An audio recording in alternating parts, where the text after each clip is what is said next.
मन में सोच भी लेते हैं उसका भी फल मिलता है। जो कुछ भी करते हैं फल कभी बेकार नहीं जाता, चाहे अच्छा या बुरा। लेकिन अगर अच्छा कुछ कर रहे हैं, बिना सतगुरु शरण गए, बिना आत्मज्ञान पाए, तो वो शुभ कर्म तो जरूर होगा लेकिन कल्याण नहीं। कल्याण के लिए तो आपको अपने की पहचान करनी ही पड़ेगी। बंधु, तो भगवान राम प्रजावासियों को समझाते हैं कि ऐ प्रजावासी,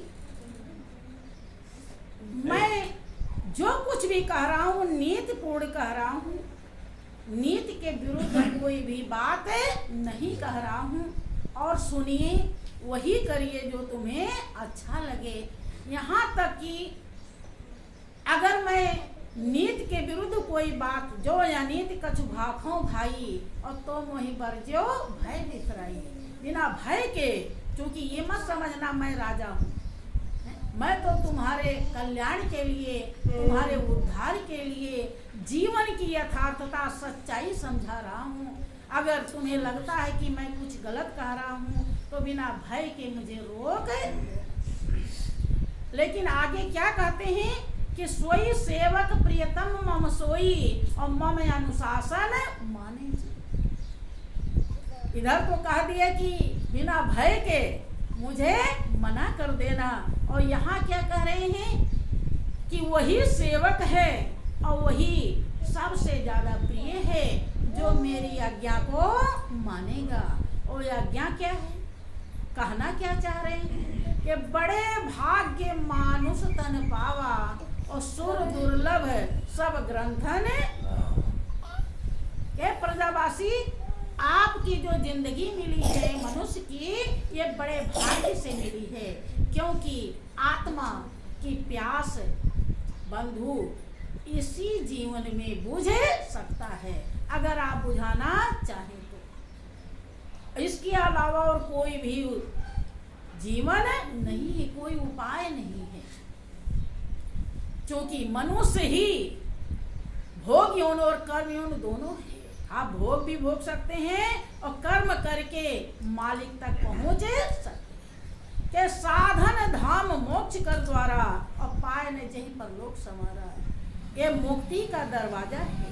मनुष्य की जिंदगी मिल गई तो दुनिया के विकारों से, दुनियादारी से, जो रात दिन बेचैन करता है, जो रात दिन बुरे कर्म बनाता है, उन विकारों से छुटकारा पाने का आपको अवसर मिल गया है और अपना सुख शांति आनंद पाने का बहुत बड़ा मौका मिल गया है। साधन धाम मोक्ष कर द्वारा अपने स्वरूप में पहुंचने के लिए ये साधन है। और अगर पाकर के कोई परलोक अर्थात मालिक के तरफ नहीं पहुंच जाता तो उसकी क्या दुर्दशा होती है कि सो परत्र दुख पावई, सिर धोने धोने पछताए और काल ही कर्म ही ईश्वर ही मिथ्या दोष लगाए। ये वो परलोक में छाती पीट पीट के पश्चाताप करता है। बंधु, क्या आपको यकीन होता है कि राम ने जो ये बात समझाई है,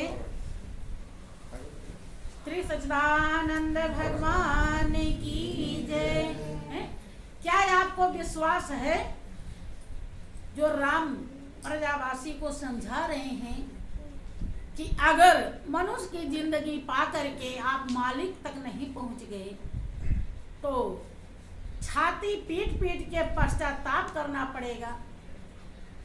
बता रहे हैं कि जो ऐसा नहीं कर लेता वो परलोक में यहाँ से जाने के बाद छाती पीट पीट के पश्चाताप करता है, समय पर, कर्म पर और ईश्वर पर झूठा दोष लगाता है।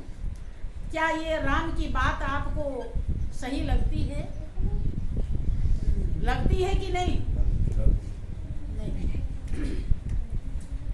जिसको सही लग जाएगी बंधु, वो कभी भी पीछे नहीं रहेगा।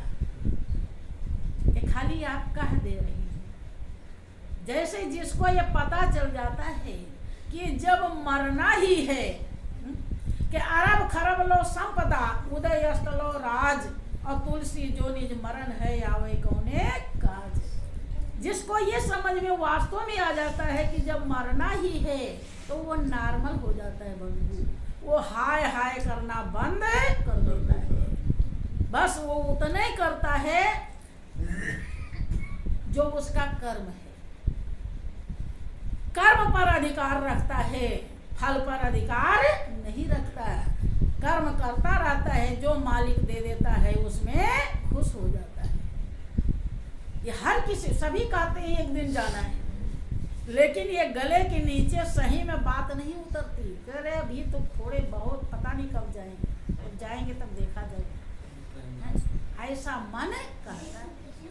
ऐसे ही ये राम की वाणी को भी आप जय सिया राम तो जरूर बोलते हैं। जिस दिन राम के ऊपर विश्वास करके आप बोलें, जो वाणी आप बोलेंगे एकदम कटु सत्य होगा, और नख से लेकर चोटी तक आप पवित्र हो जाएंगे बंधु। लेकिन आप सुनी सुनाई बात बोलते हैं, आपको वास्तविकता जल्दी से समझ में नहीं आती। लेकिन ये सच्चाई है।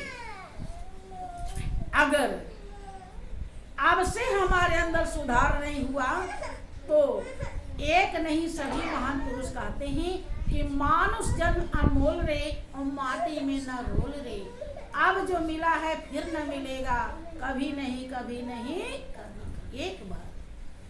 तो राम कहते हैं कि छाती पीट पीट के पश्चाताप करता है समय पर, ईश्वर पर और कर्म पर, कि हमारा कर्म सही नहीं था, हमें भगवान ने ऐसा मौका नहीं दिया, समय मिला ही नहीं, इसीलिए मैं भजन नहीं कर पाया। तो ये सही है क्या? कह रहे वो झूठा दोष लगाता है। राम कह रहे हैं कि सही बात नहीं है। यहाँ तक कहते हैं कि यही तन कर फल विषय न भाई, और स्वर्ग स्वल्प अंत दुखदाई। नर तन पाए विषय मन देही, और पलट सुधाते सठ विसलेही। हे प्रजावासी, मनुष्य की जिंदगी पाकर के विषय भोग बंधु, संसार के जितने भी रोग भोग हैं, जिसके लिए आप हमेशा 99 के चक्कर में घूमते हैं, अच्छे बुरे उल्टे सीधे कर्म भी करते हैं, छल कपट करते हैं, उस भोग को भगवान राम ने विष के समान बताया है, विषय कहा उसे। और वो विष इतना विषधर है कि 84 लाख जन्म तक आपको उस विष से छुटकारा नहीं मिलेगा। कह रहे हैं विषय भोग को कौन कहे? मनुष्य की जिंदगी पाकर के अगर आपको स्वर्ग मिल गया तो स्वर्ग का सुख थोड़ा है और अंत में दुखदाई। किस तरह से बंधु, एक छोटा सा प्रसंग आता है। एक बार का जिक्र है, स्वर्ग के राजा इंद्र विश्वकर्मा के द्वारा एक भव्य और विशाल भवन का निर्माण करवा रहे थे। निर्माण करते करते काफी समय बीत गया।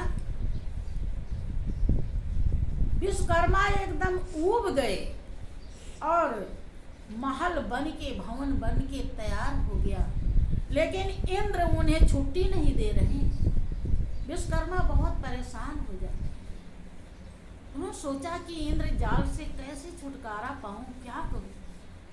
ये सोच करके वो थोड़ा सा मौका देख करके विष्णु के पास आ जाते हैं और विष्णु से कहते हैं कि प्रभु क्या करूं, इंद्र का महल बन गया है, भव्य और विशाल है, बहुत सुंदर, लेकिन वो मुझे छुट्टी ही नहीं दे रही, मुझे छुटकारा दिलाइए। विष्णु ने कहा कि अच्छा है, आप चलिए अपने काम में लग जाइए, मैं अभी आता। विश्वकर्मा आ जाते हैं, पहले की लग जाते हैं। तो विष्णु बालक का रूप बना करके आते हैं और उनके महल को देखते हैं, कहते हैं कि इंद्र आपका महल तो बहुत ही आलीशान है, बड़ा अच्छा है, लेकिन क्या आप बता सकते हैं कि इस महल को, इस भवन को कितने विश्वकर्मा मिलके बनाए हैं और आज तक इस भवन में कितने इंद्र रह चुके हैं। यह बात सुनकर के इंद्र क्रोधित हो जाते हैं, कहते हैं कि आप बालक हैं, आपकी बुद्धि भी बालक है। क्या इंद्र भी तमाम होते हैं? कई होते हैं। क्या विश्वकर्मा भी अनेक होते हैं? तो बालक रूप विष्णु ने कहा कि ये क्या आ रही हैं, कि ये तो चींटियों की दल है। जैसे कभी कभी आप भी देख रहे होंगे चींटियां तमाम निकल रही थी, ऐसे चींटियों का दल जा रहा था। तो विष्णु कहते हैं ये क्या है, कि चींटियों का समूह है, दल है। क्या इंद्र ये सारी की सारी चींटियां एक ही बार में इंद्र रह चुकी हैं। अब गौर कीजिए, कहाँ इंद्र और कहाँ चींटी। जो स्वर्ग के राजा इंद्र हैं, स्वर्ग का सुख जिसके लिए भरपूर मिला और फिर जब वो भोग खत्म हुआ तो यहाँ पर धरती पर आना पड़ा। और यहाँ तो बंधु मनुष्य भी दुखी होता है और चींटी की तो बात ही छोड़ देती है। तो दुखदाई है या नहीं है? इसीलिए भगवान राम कहते हैं कि स्वर्ग स्वल्प, स्वर्ग का सुख थोड़ा है और अंत में दुखदाई है। कि मनुष्य की जिंदगी पा करके अगर कोई इसी विषय भोग में ही लगा रहा और मालिक तक नहीं पहुंच, नर तन पाए विषय मन देही पलट सुधाते 60 विषय, कि वो मूर्ख उसी प्रकार से अपने जीवन को बर्बाद करता है जैसे किसी बर्तन में अमृत रखा हो और उसे गिरा के विष बंधु। तो इसलिए बहुत ही जरूरी है भाइयों बहनों कि देख लिया दुनिया का सारा नजारा और ना हम किसी के न कोई हमारा, कि 2 दिन के भाई को भ्राता कहें क्या और 2 दिन के नाते को नाता कहें क्या। आखिर जाना है जग से न्यारा और ना हम किसी के न कोई हमारा। जो पहले भी था आज भी है और आगे भी रहेगा, जो श्वास चला रहा है, जो भोजन करने के बाद भोजन पचाता है, बीज बोने के बाद अंकुर निकालता है, जिसके बिना एक पत्ता नहीं हिलता बंधु, वही आपका अपना है। उसकी पहचान करके उससे प्रेम लगा लीजिए। समय इसीलिए मिला है कि दांव का चूका फिर मारता है और समय का चूका सिर मारता है। आदमी बलवान नहीं, बलवान समय होता है। जिसने समय का कदर किया बंधु, उसके जिंदगी की कदर हो जाती है, और जो समय का कदर नहीं किया उसका जीवन यूं ही चला जाता है। थोड़ा सा कोई जब दुख आता है, अभी आप खाट पे पड़ जाइए, उठ ना पाइए, देखिए कैसा लगेगा। उस जीवन को आप याद करेंगे कि जब हम कैसे घूम रहे थे, हर जगह चले जा रहे थे, कौन सा उपाय करूं, चाहे कितना भी धन लग जाए, कि अगर डॉक्टर हमको ठीक कर देता तो कितना अच्छा होगा। विचार कीजिए। और आज प्रभु ने सब अंग ठीक कर रखा है, तो आपको उसे याद करने के लिए हृदय में हौसला ही पैदा नहीं होता। अब आगे कुछ नहीं, अर्जी मेरी है, मर्जी आपकी है। श्री गुरु महाराज जी के मुखार बिंद से आप लोग अमृतमयी वाणी का रसास्वादन करेंगे। बोलिए प्रेम से श्री सच्चिदानंद भगवान की जय, श्री सद्गुरुदेव महाराज की जय। हरि भजन बिना सुख नाही रे, हरि भजन बिना सुख नाही रे। नर क्यों बिरथा भटकाई रे, नर क्यों बिरथा भटकाई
विभूति रमावे। हृदय शांति न आई रे, हृदय शांति न आई रे, हरि भजन बिना सुख नाही रे, हरि भजन बिना सुख नाही रे। चार दिवस जग भी